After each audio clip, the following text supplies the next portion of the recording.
Habang lumalaki siya, nagiging malambing, hindi po siya mahirap alagaan. Turing nyo lang sila na normal. Huwag yung tuturing na ibang tao kasi biyaya yan mga yan. Kaya dapat ituring nyo siya na normal. Magandang hapon po sa inyong lahat. Kami po ang magulang ni Sky Chloe. Ako po si Maricel Macapagal, 37 years old. Ako naman si Kenneth Macapagal, ama ni Sky Chloe. Dito po kami nakatira sa Paliparan, Ridas Marinas. Yung nanganak po kay Sky, doon ko lang po nalaman na may DS po siya. Unang-una po, siya lang po muna sinabihan ng midwife nung araw nanganak ako. Tapos mga 3 PM po, pinapapedya para malaman kung ano po daw talaga siya ng Down syndrome.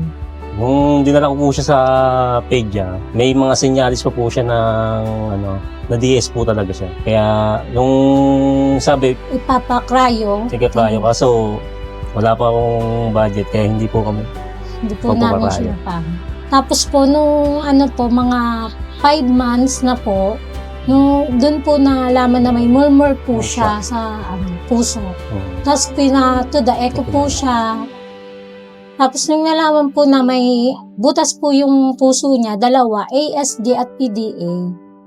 Buti na lang po, meron po nag-offer sa amin na libre yung opera. Tapos yun, nung na-operahan siya, December 17, 2025, na-operahan po siya. Pero yung ASD niya, maghihilom pa naman po daw. Habang lumalaki siya, nagiging malambing, tapos palangiti. Hindi po siya mahirap alagaan. Kasi po hindi siya iyakin paggabi. Ikaw na lang pumagaan sa kanya na papadedein po siya. Ang history po ni Sky, nung siya, 5 months, nalaman po namin siya na may murmur sa puso. Kasi po, hindi na po nagaling yung ubo niya. Lagi na lang may parang may halak na hindi mawala-wala kahit maggamot. Tapos lagi siyang hinihika, hindi mawala-wala yung sakit. Tapos nung nalaman namin dun sa pedya niya na may murmur nga, pinatoda echo po siya. Tapos nung dinala po namin siya dun sa NCH sa Maynila po, dun po yung ilapit namin dun sa libreng opera.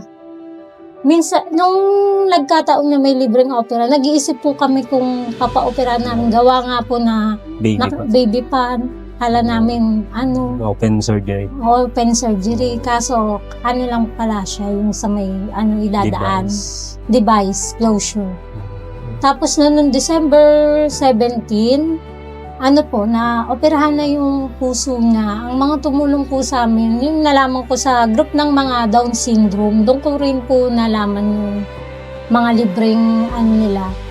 Kaya, na-operahan po agad si Sky.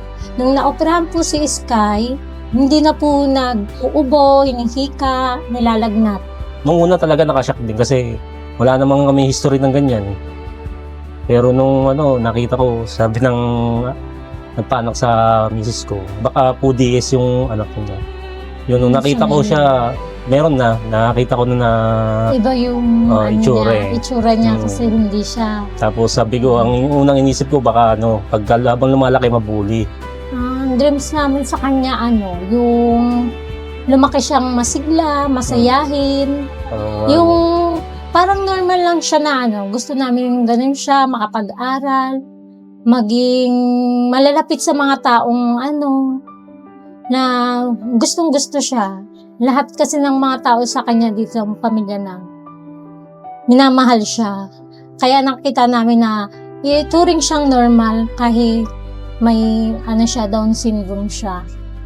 Nung nakita ko po siya dun po sa Down syndrome group, may nag-share po dun sa grupo ng Down syndrome na Mr. Cash na sabi ko, syempre po may to the echo po kasi si Sky tuwing 3 months to the echo siya. Kaya naisip ko pong sumali sa Mr. Cash, baka pala rin na mapili. Ito na nga po, na pala rin napili kami, kaya natutuwa po kami. napili po si Sky sa group na yun. Makakatulong po yung Mr. Cash assistant kay Chloe na to the echo siya ngayong June po. Yun po. Tapos Para sa mga ano po niya, check up po sa DepEd, yung mga pa-therapy po. Sa Mr. Cash po, marami pong salamat at nakita ko po siya sa group na yon na makasali si Sky at napili po kami. Maraming salamat dahil po Maraming salamat. malaking tulong po yun para sa kanyang mga Activity. mga needs Hmm. para sa kanyang mga medical. Turing nyo lang sila na normal. Huwag yung tuturing na ibang tao. Kasi, ano rin sila biyaya yan mga yan. Kaya dapat ituring nyo siya na normal.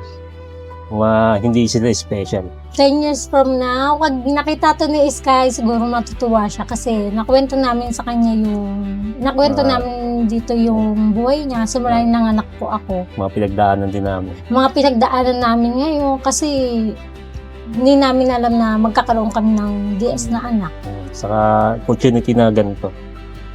Na may interview ng ganito para makita rin mo habang Ng ibang may magulang na may DS na hindi lang hadlang ang pagiging DS nila para mahalin sila ng lubusan.